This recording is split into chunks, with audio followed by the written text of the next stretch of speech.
Hello, everyone, and welcome. As you're coming into the Zoom room, we are so excited that you are joining us for the very first webinar of 2025 with my friend Heather Younger, who is a repeat on our webinar series here at Weaving Influence. And today we are joined for the first time by Amy Edmondson, and we're so thrilled to have you with us, Amy and Heather.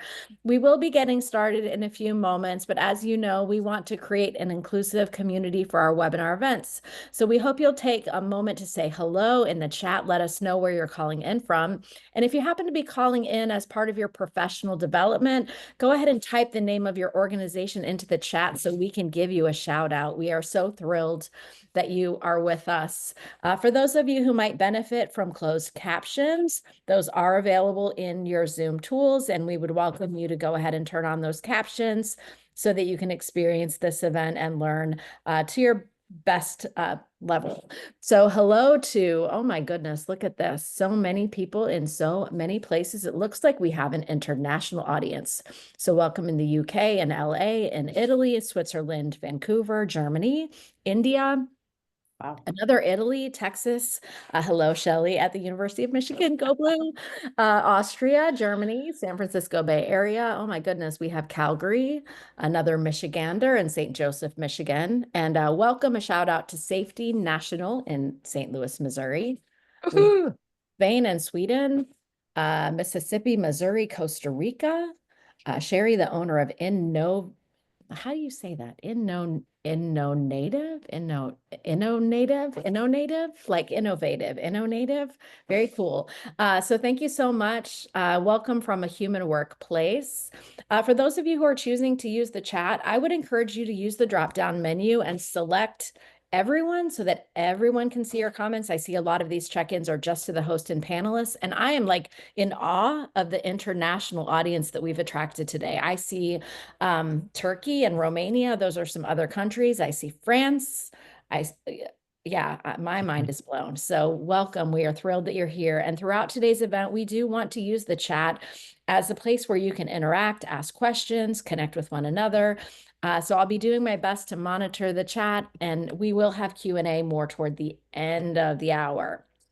Okay, so before we get any further, I want to do a shout out to these books that are represented on today's call. So we have Heather Younger, and her new book, The Art of Self-Leadership, will be available on February 11th. It is in its pre-order status right now. This is the latest in the series. You might have been with us for Heather's webinars on the art of caring leadership or the art of active listening. And now we have this latest installment, such a powerful topic, the art of self-leadership. And we have Amy's latest book, her 8th book, her 6th management book, Right Kind of Wrong, The Science of Failing Well.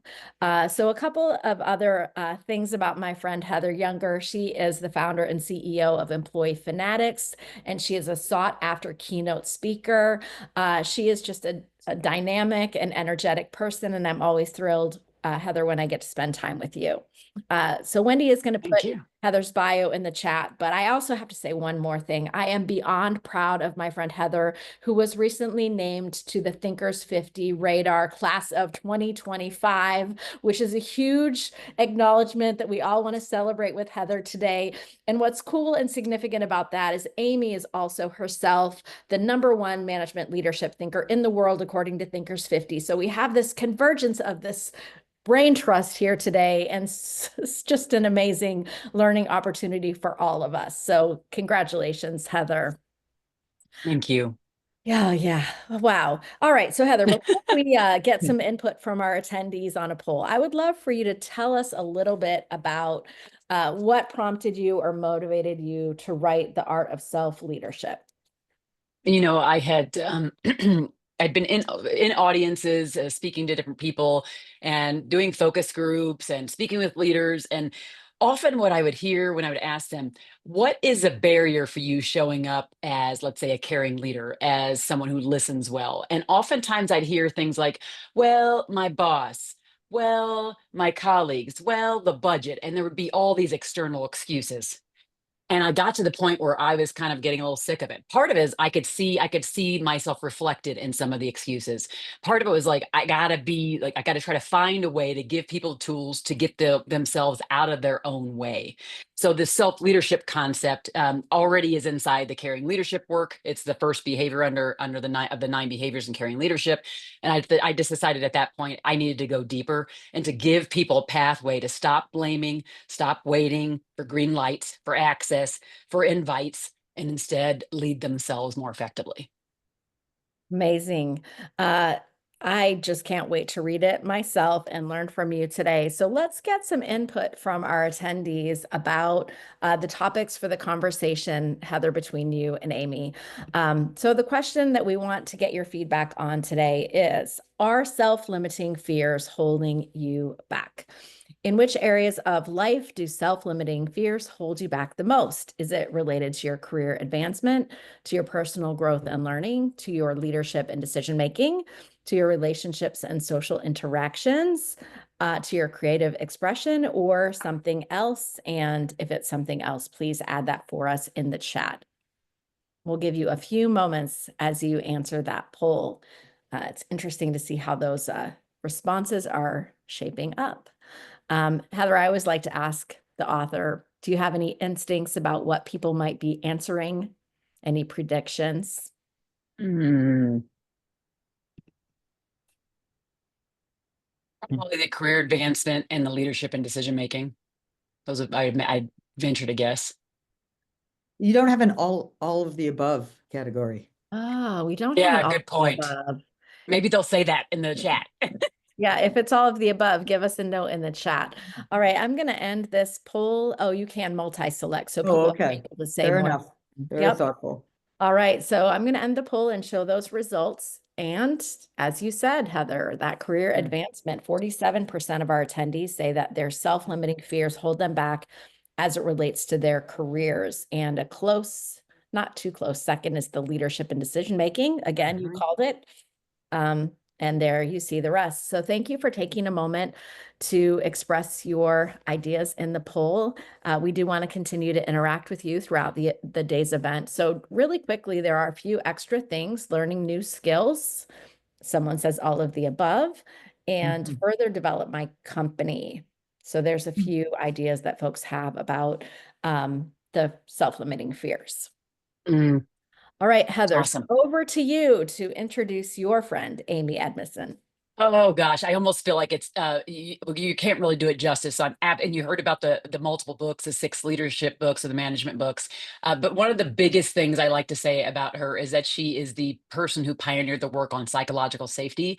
So if you know anything about that work, she's where it came from, which is kind of exciting. So whenever you think about it, and people say it now all the time.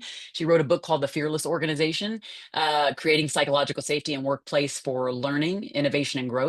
And she did a teaming book as well. And then this book that she did last year called The Right Kind of Wrong, The Science of Failing Well, which we will delve into a little bit more today. But that Fearless Organization was that kind of that work that set her right up front. That's probably why she started being the #1 management thinker in the world. And boy, we use that all the time. So for me personally, I had been watching Amy from afar, like pretty many of you that are on here. And I just decided my work and the listening side really intersected so well with Amy's work. And so I reached out, and as she is, just was very open to endorse that book.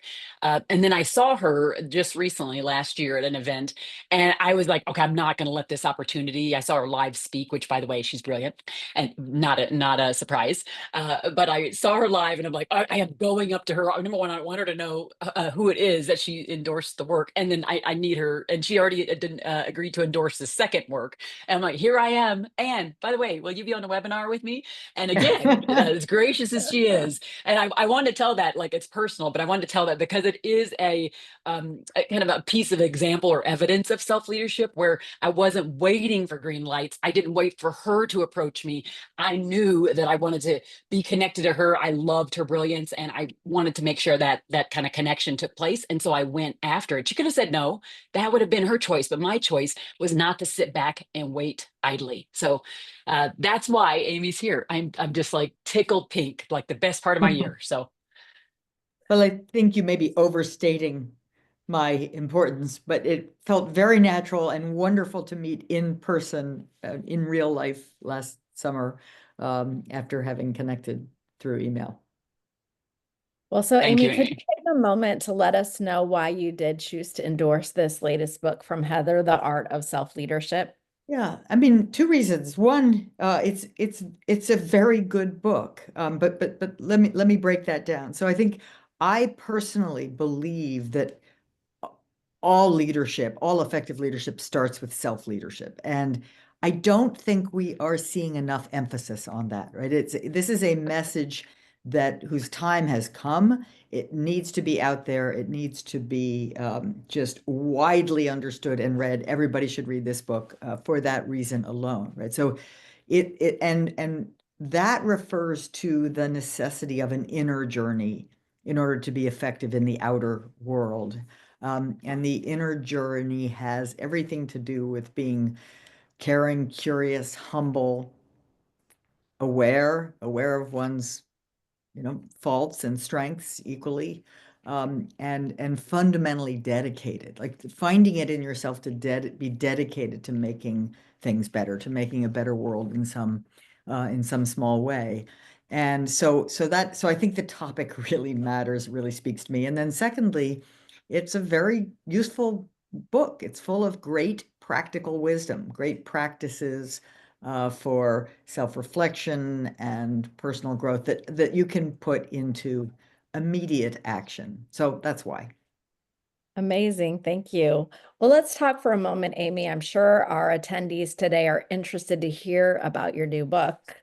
So I'm wondering if you can talk with us a little bit about the framework in your book that helps us to think about, discuss, and practice failure wisely. And can you talk about the 3 archetypes of failure that you present in the book? I certainly can.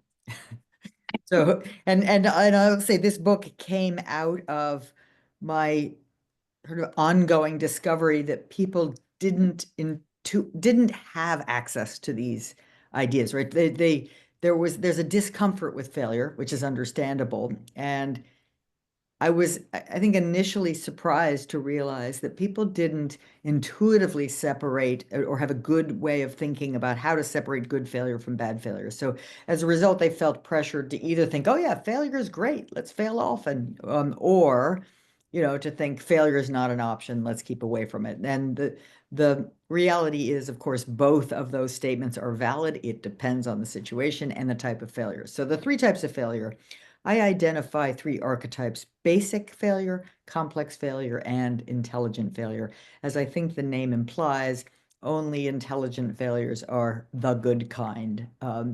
And intelligent failures are the still undesired outcome of a thoughtful foray into new territory, right? So what they have in common is that it's genuinely new territory. There isn't a way to avoid the failure by looking up the recipe on the internet, right? It's new territory. We don't yet know how to produce the result we want. Whether that's finding a life partner. So you maybe go on dates that are, strictly speaking, failures, but you also, you keep trying and you find a partner, and that's a kind of silly, but I think very real example of our willingness to endure failures along the way to success. So it's in new territory. It's in pursuit of a goal.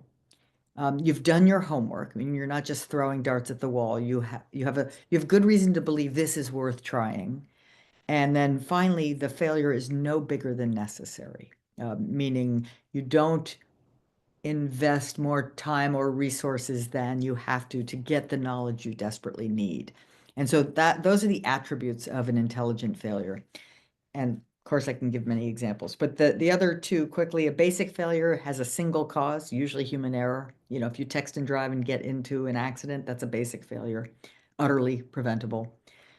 Complex failures are multi-causal. They're the perfect storms. They're the kinds of failures that happen when a handful of factors, any one of which on its own would not produce a failure, come together to produce this undesired outcome, right? That they're the sort of the larger breakdowns that happen.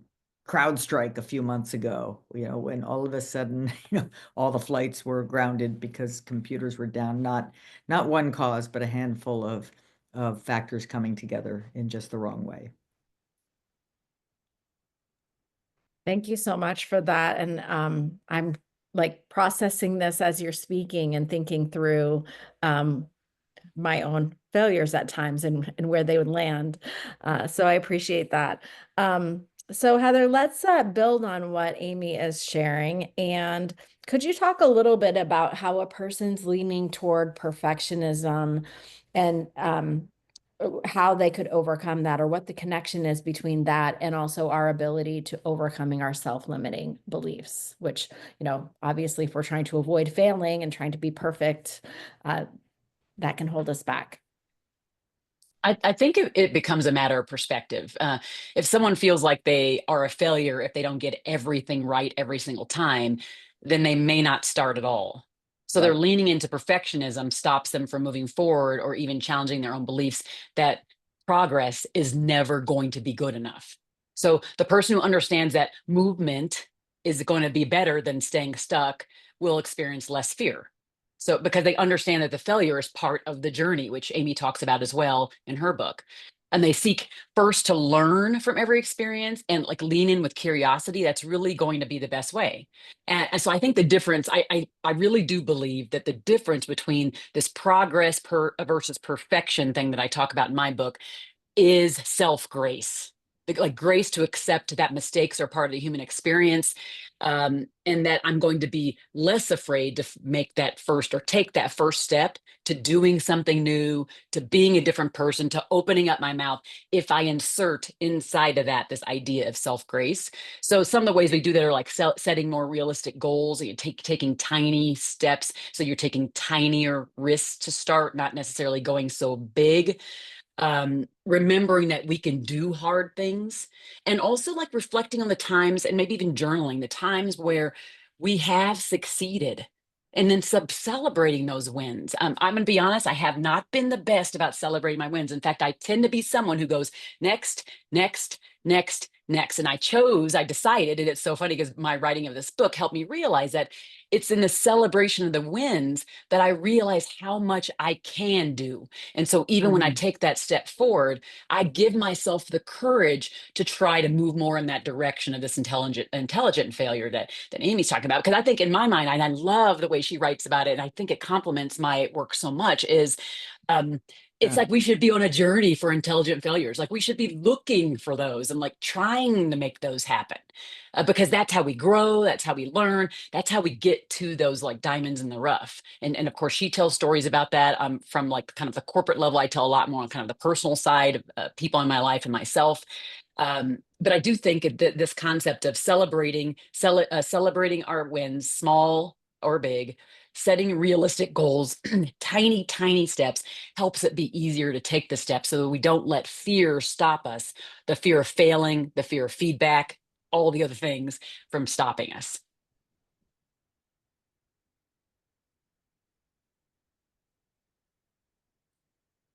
Oh, you're in silent, Becky. Yeah. I know. You would think we'd be past that, huh? Thank you. So, Still happens. so even failure in this moment, right? A basic one. Yeah, the basic one. Failure No to big unmute the deal. microphone. All right. So, Amy, I'm hoping that we can dive in, adding to what Heather is saying about the importance of celebrating our wins, both large and small, and setting realistic goals along the way.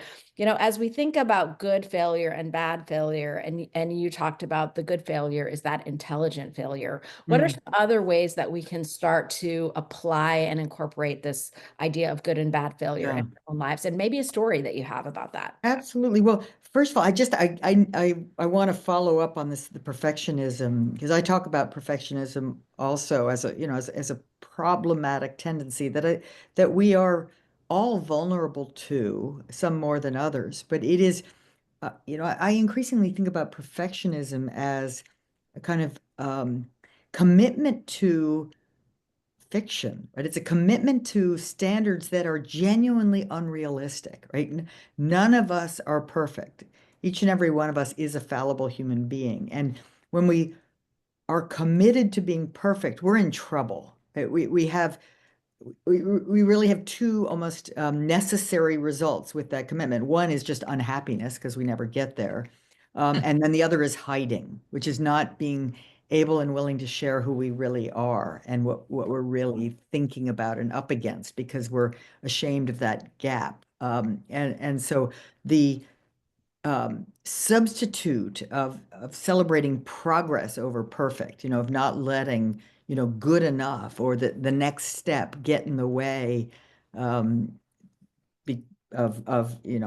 making progress, because you are afraid to do something until you can do it perfectly. Like, we got to get rid of that sort of idea.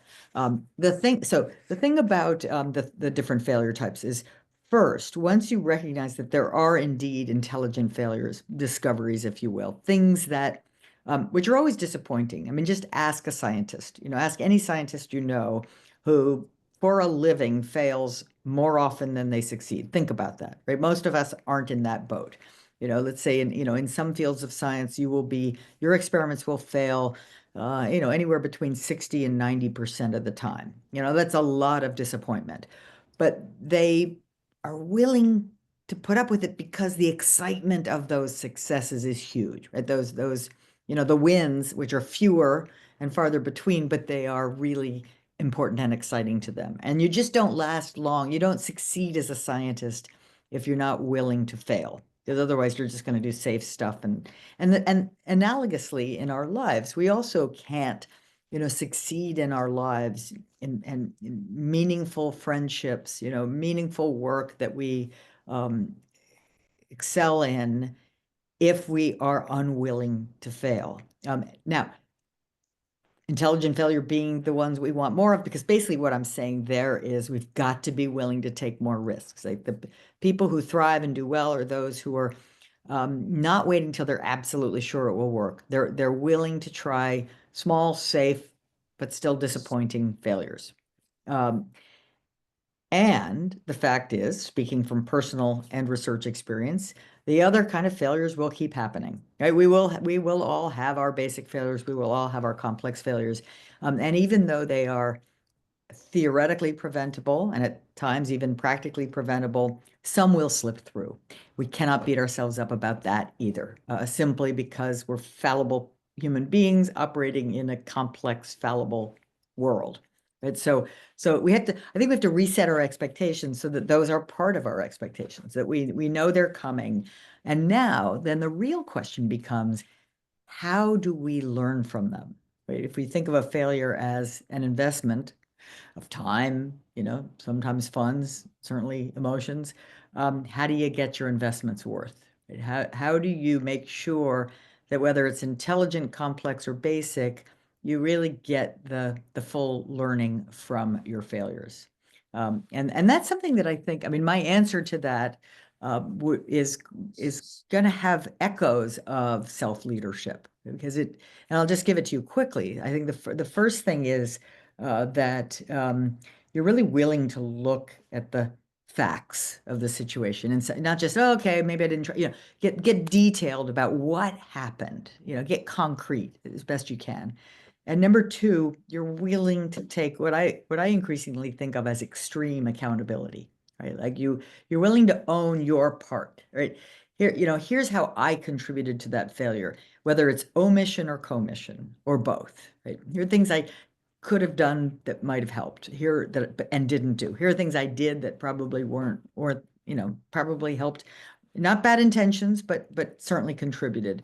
So, being fact-based, extreme accountability, and then forward-looking, like a forward-facing stance, that the reason you're willing to do those first two uncomfortable things is because you're committed to the future. And it's sort of like, okay, what can I take that I can do differently? What's my dividend?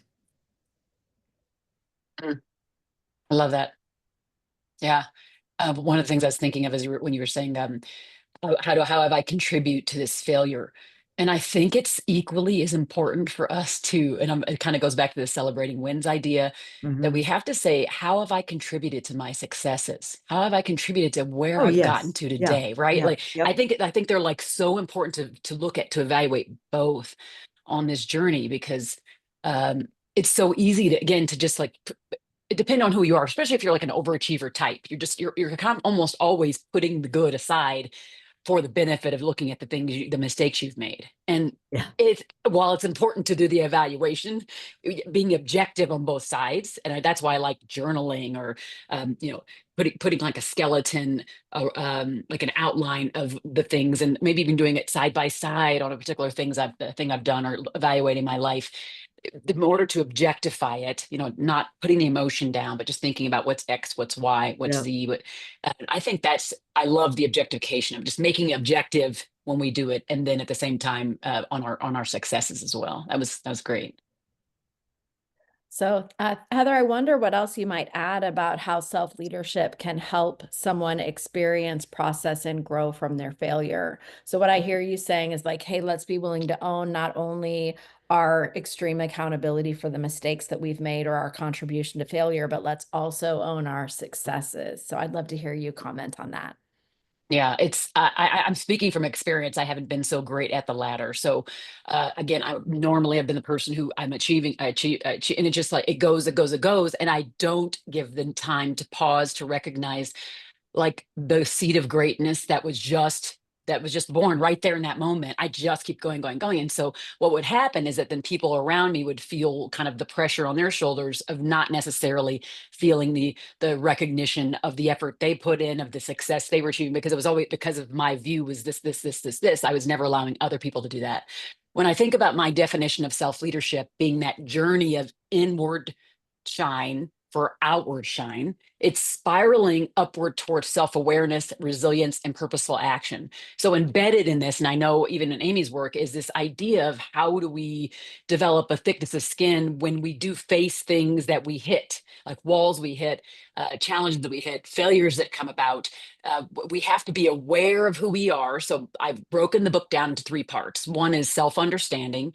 The second is personal growth and sustainability. And the other one is social interaction and influence. So it's 3 different parts purposely, because I do believe if we don't know where our limitations, like the personal limitations we feel we have, where they came from, if we don't understand where our fears came from, like did they stem from way back? Did somebody give it to us?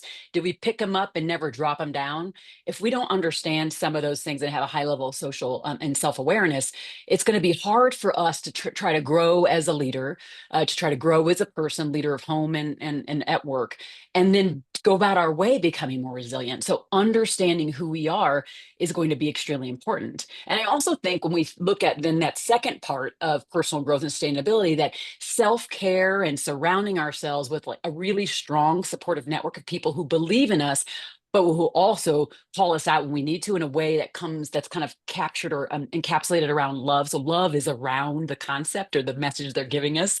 And so it's not hurtful, but it's from a place of care and concern for us. And at the same time, we are leaning into our own mental, physical, emotional, financial self-care, because that becomes the armor by which we can become resilient and helps us then be able to process and grow from the failures and the things that, by the way, like Amy always says, they're going to keep coming.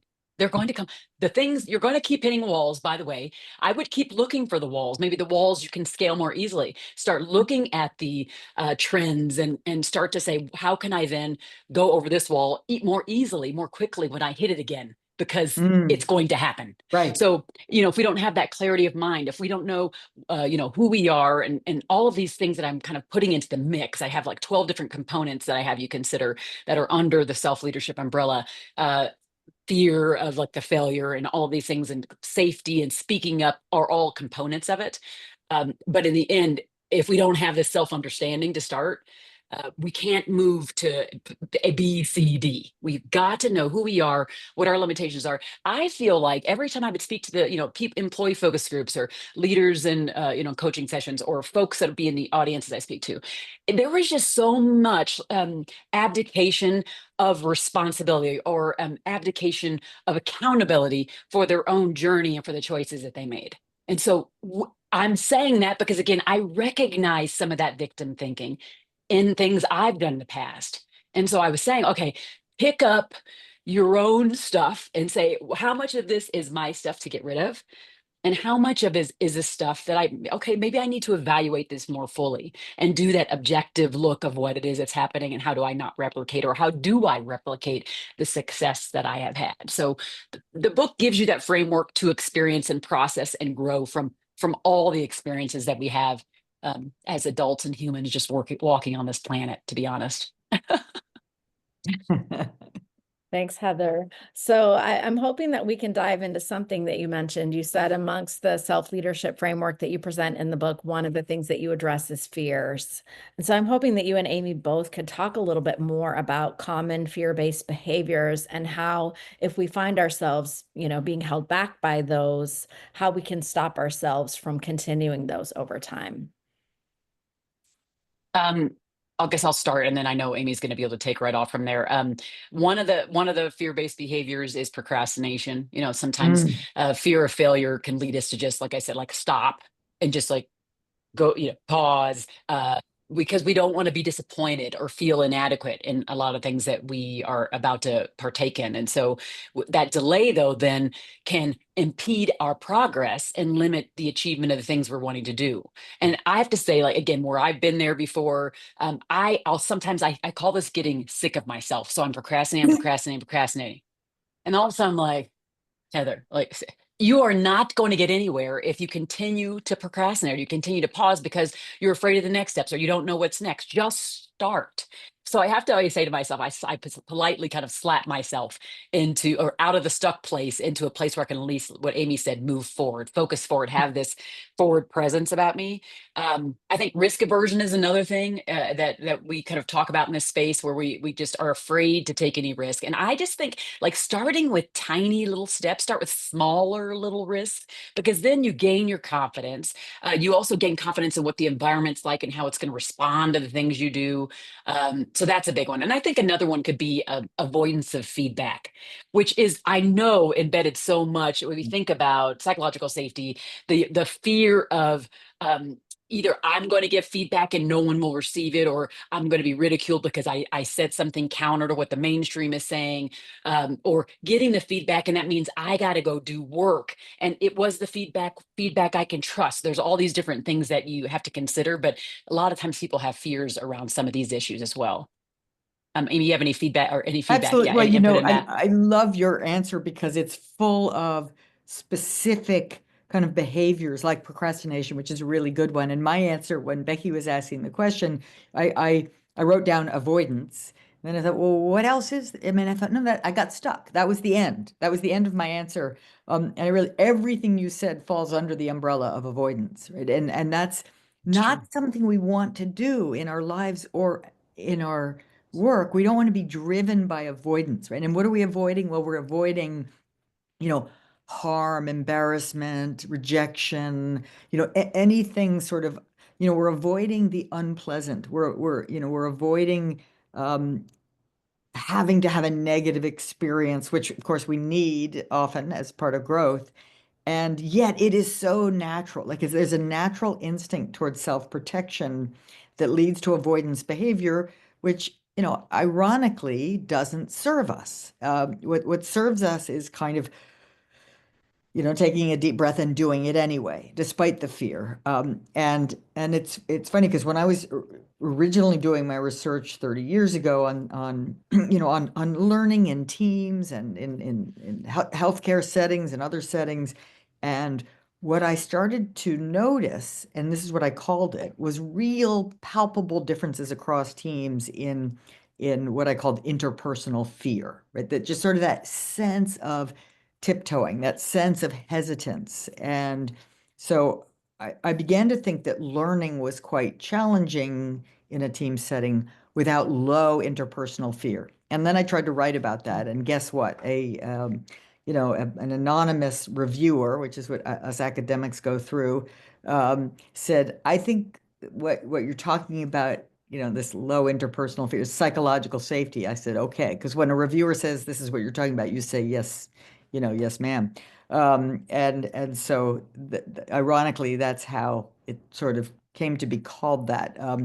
I sometimes rue the day. I mean, I'm glad there's all this attention, but I wanted to point out that what we're talking about here when we talk about fear, the absence of fear is a sense of psychological safety. It's not the absence of challenge. It's not the absence of discomfort, right? It's really a willingness to engage with discomfort because of what we're trying to achieve.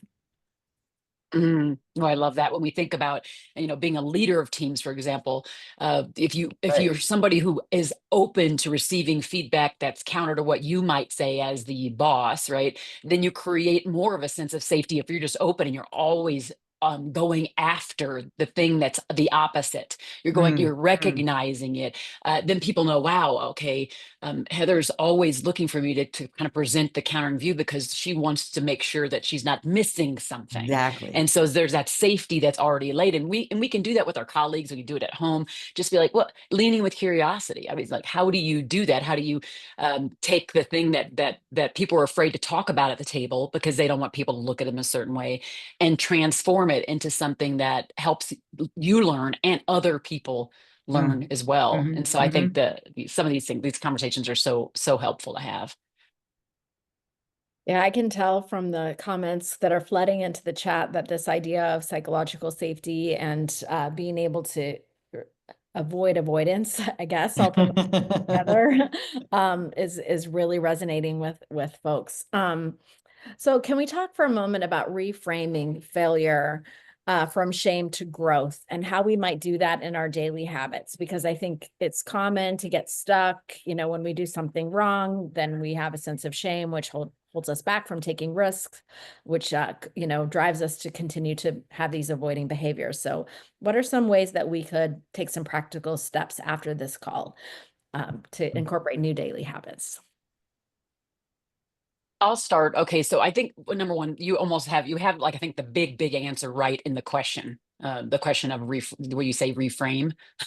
Reframing is a massive tool. Intentional reframing is a massive tool for us to use to be able to see a situation differently. So reframing really is just taking an irrational thought and changing it to a rational thought. So it's seeing something that's in front of you, and it's taking some steps to get to the point where you can see the thing that's in front of you in a different light. So like an example could be, I'm just gonna give you an example. I was laid off from a job, and I was laid off from the job. I left there and I was like, "Ugh," and I was freaked out. I was a breadwinner of a family of 6. I didn't know if I'd get another job. And I started to go into this pit of, I don't know how I can get out of my own way. And I was stuck.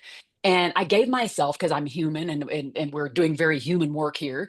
And so I gave myself this time to almost sit in it. I call it kind of sitting in the muck for a little bit. And I allowed myself to have the emotions that we're supposed to have as humans. And then I got to the point where I said, okay, I'm sick of myself.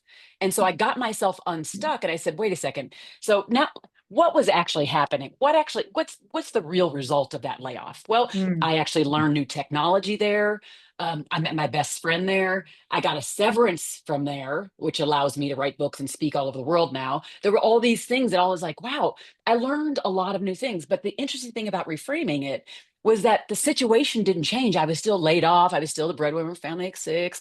But what did happen is how I saw the situation really changed. So, and I also because I walked away from there feeling a little ashamed because I was laid off and I'd never been laid off and I was feeling like a failure even in that moment.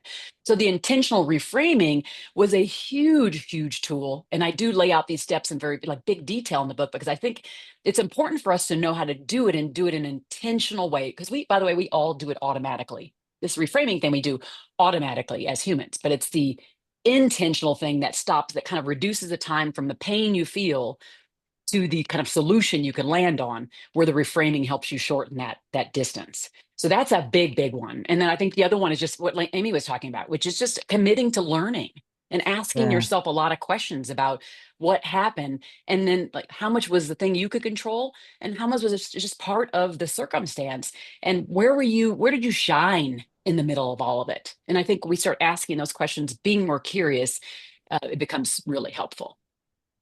I just love that you start with reframing because for me, in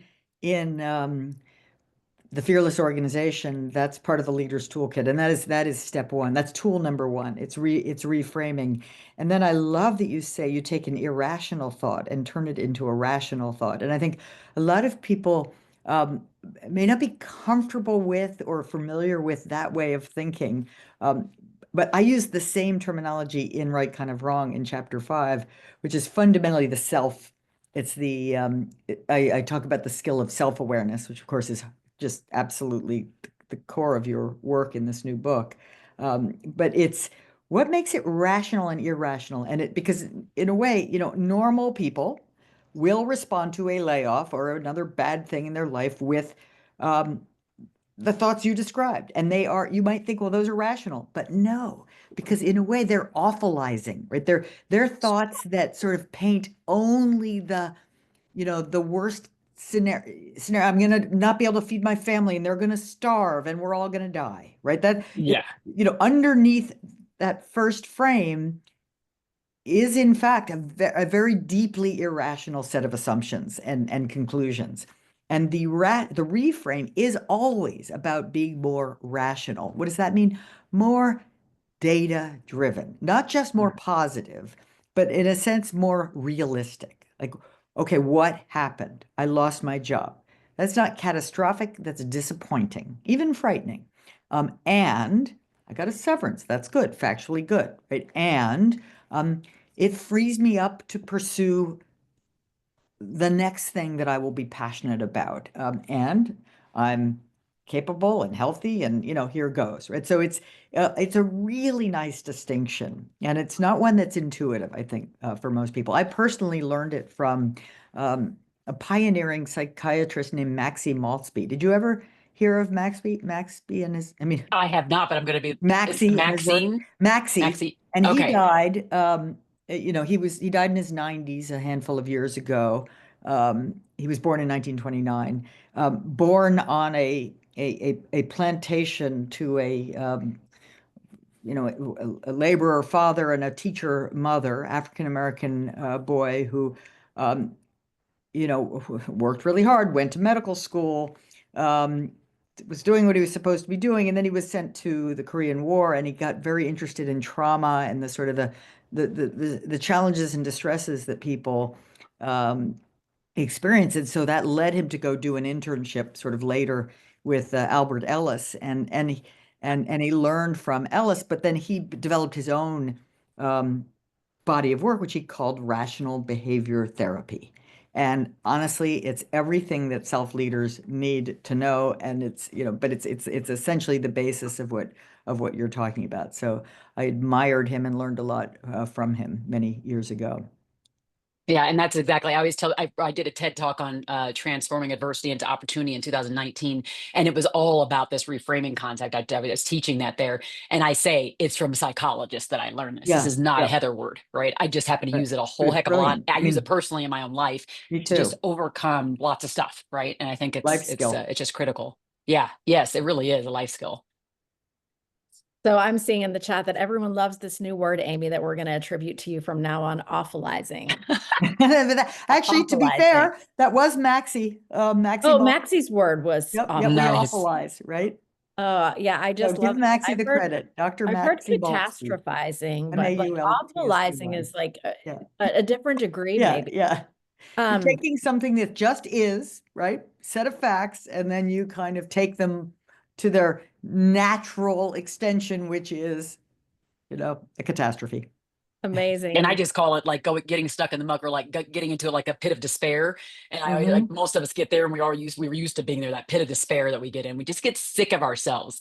And I always say we have to flip the switch in our head that says, I no longer have to think the thoughts that don't serve me. I get to cross over to the place of the thoughts that do. And we have the choice in that matter. We have a choice. Yes. So here's the one I love, which is, when your brain is saying, oh, this is awful, you say, this is inconvenient. It's such a tame, and it's true, right? It's inconvenient. It's very inconvenient to lose one's job, to be late for a meeting, now I understand there are things in life that are worse than inconvenient, but I'm just saying a lot of the things that we get in the muck about are in fact merely inconvenient. Yes, so true. Love it. Okay, so before we get any further, we want to make sure that you know all about how you can pre-order Heather's book. And Amy and I made a pact before the call that in this moment, we're going to get on Amazon. And get right in, get that photo of that code, and that QR code is going to take you right to the page that you need to go to. We're doing it right now with the there it is, Amazon. Wow, it takes me right to Amazon. And one of the things that Heather wants you to know is that if you connect with her on LinkedIn after this call, there is a free resilience course available for anyone who is pre-ordering The Art of Self-Leadership. And I'm doing that too. Amy's doing it. Becky's doing it. Everybody's pre-ordering The Art of Self-Leadership today. And you can also learn more about Heather at her website, heatheryounger.com. So I hope you'll take a look to check out all of the other offerings that she's got. And we're so grateful that you've chosen to be with us today. I want to make sure that we do get time to get to some of the Q&A and the questions that have been coming in. But Heather, we wanted for a moment to focus on the practical tips that are in The Art of Self-Leadership that you might give folks that they can begin to implement today. Yeah, I mean, one of the things that I go through in detail, the reframing process. And so it's very critical. I have to say, I think it's probably the most important tool that any human can have. And so understanding how you can deploy it when you need it on demand is going to save you a lot of pain. I'm not saying we'll never have pain. I'm saying it's going to save you. Like, and what I'd like to think of is, again, the distance between, or reducing the distance between the pain or the thing that you're facing, the challenge, the whatever that thing is that's happening here or in front of you, and then you finding the solution or the way out of it. So reframing helps you reduce that time and it shrinks it. That's a big one. The other thing is, I give you a way to do fear mapping, naming your fears, kind of understanding where they come from. In that first part of the book on self-understanding, I feel that we really do undervalue this understanding of ourselves. So self-awareness, as Amy was talking about, self-understanding, understanding our limitations and the ones that are given to us, let's say at work, by our family, and the ones that we choose for ourselves. Because the good thing is that the ones that we choose to take on and like walk around with are the ones we can throw down. And so, and the same thing would go for the fear side. So understanding what those are, naming them. So I give you some different activities and some mapping activities you can do there. The other thing I want to say, as we think about, there's another body of work, but I do think it ties so closely to the work we're talking about with both Amy and I, and it's Carol Dweck's work around mindset. And she talks about fixed and growth mindset. And we have to start asking different questions. With the fixed mindset person, they think like, this thing didn't go well. Oh no, I suck. I can never do it. The person that's the growth minded person says, okay, next. They look at the objective. What could I have done differently? Let me tweak again. What could I do differently? Let me tweak again. And they're just constantly saying, how can I fix this? And they know they can. They know that it's within them to do it. And so that is embedded in this book. And I feel like it's a tool, it's a mindset shift that you walk away with. At the end of every chapter, there are like 3 exercises I give to kind of bring home the concept in the chapter. And they are tactical, like journal this, draw out this, list this, pair up with somebody to do this. So it's very, I want to make sure that you can bring this to real life, because I know that sometimes folks like Amy and I were thought leaders where we could be up here and we're not bringing it to real life. And so I really was focused so heavy and hard on making sure that every bit of the content could be super applicable to what's happening in our day-to-day life. And there are personal stories in there too. So that also brings it to life as well. Well, Heather, I'm so glad that you mentioned mindset, because a couple of the questions that we had in the chat were asking about the connection between the discussion that we've been having today and the growth mindset concept. So I think we handled a couple of people's questions right by you bringing that idea of growth mindset into the conversation. But I have a really tricky question from my friend Paul. And the question is, when does reframing become avoidance of facing difficult facts about our lives?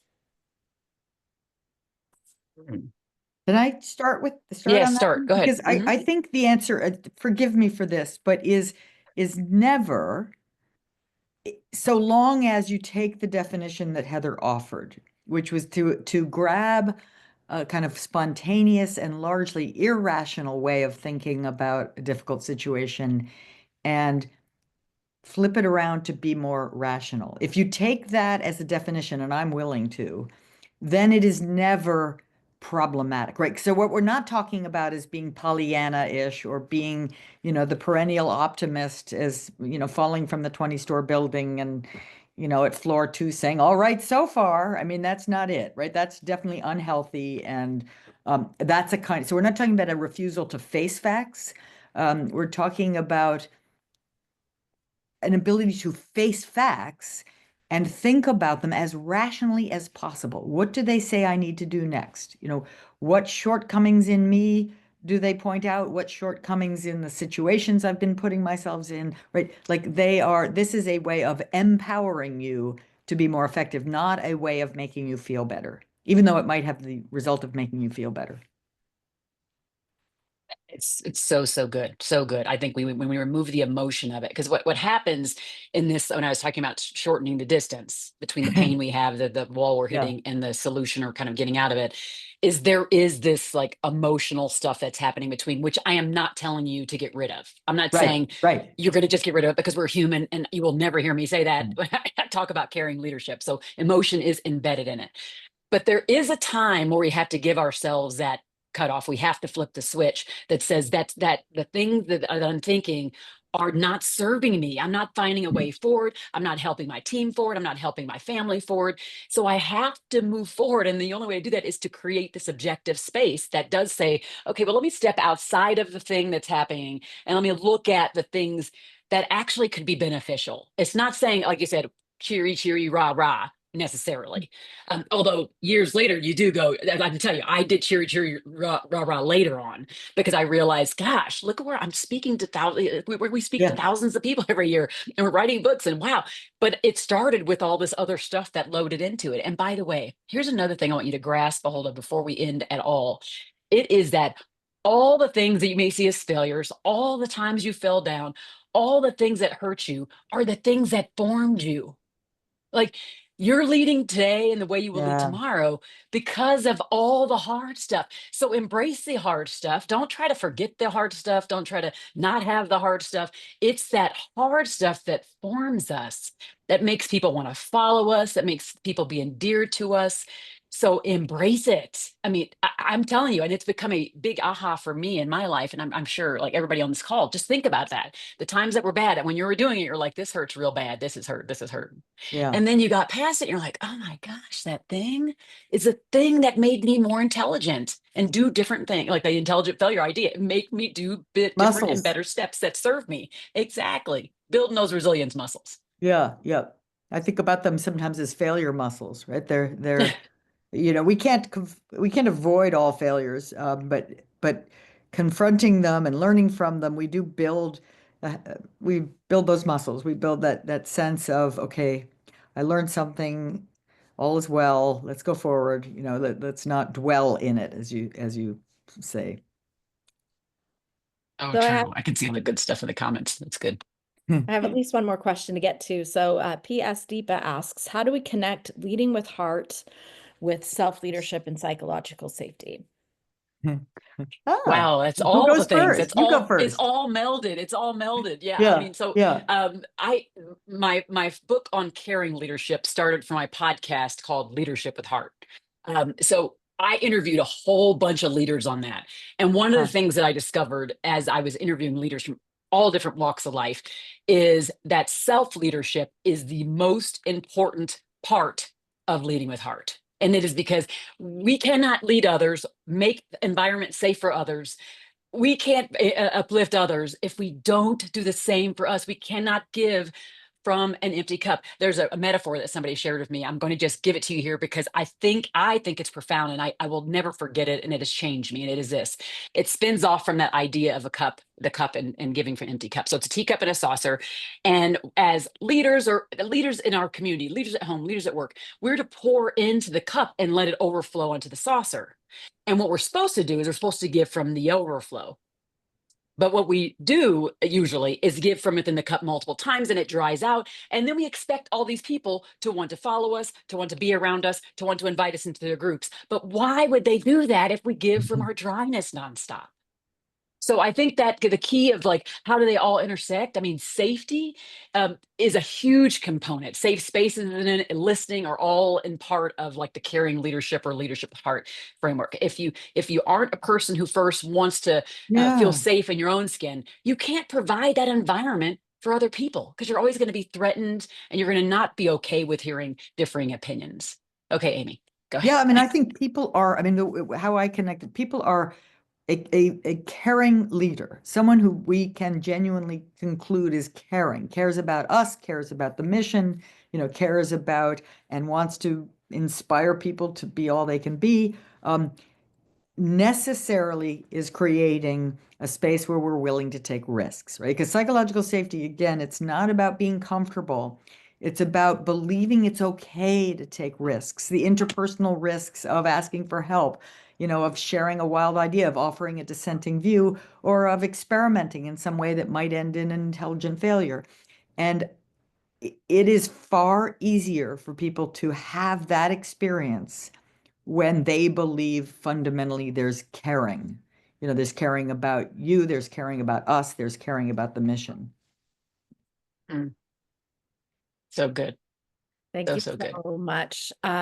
This has been such a rich hour of learning. And before we all have to say goodbye, we do have a few more moments left together. But did you ever go to a free webinar and it was like the most expensive webinar you ever went to? So if you're impatient for the art of self-leadership, one of the things you could do is just go buy The Art of Caring Leadership, The Art of Active Listening. You can buy Amy's 6 books on management and leadership, and you can have all kinds of great reading to continue to learn and grow before The Art of Self-Leadership drops on February 11th. But if you only order one book today, we hope that you'll pre-order The Art of Self-Leadership right now. If you pre-order and then message Heather on LinkedIn, you're going to have a chance to get that free mini course about resilience, which will help equip you to start to apply some of the concepts from today's conversation. So I hope you'll get your phone out, scan that QR code, or use the link in the chat. I do want to take a quick moment to say thank you to Wendy Hahn. Wendy is my partner in these webinars, and she is managing the chat and making sure you have the notes and the links, and she always does a tremendously good job. You can't see her face, but she is a beautiful person who makes these events successful. So thank you to Wendy. And I'm going to send it back to Heather and Amy to wrap up today's conversation with some parting thoughts for all of you. I'm just going to say this. Stop waiting. Don't blame other people. Don't abdicate responsibility for your own journey. You get to choose how you show up, and you don't have to look to anybody else to make different choices that serve you better on that journey. If you want to be someone who people follow, you want to have more influence at work or at home, it starts with you. And once you understand that there's no green lights and there's nobody else coming to like lead you better than you can lead you, you'll be more empowered to know that you're the one who can lead you the best. Thanks for coming too. Well, I'll say one quick thing, which is that people, in my experience and in my data, the people who are most successful in any field you can name have not failed less often than the rest of us. They've failed more often. What does that really mean? They've taken more risks, and taking risks is exactly what Heather asked you to do. So let me just close by saying, buy the book. Thank you. Thank you, everybody. Appreciate you being here.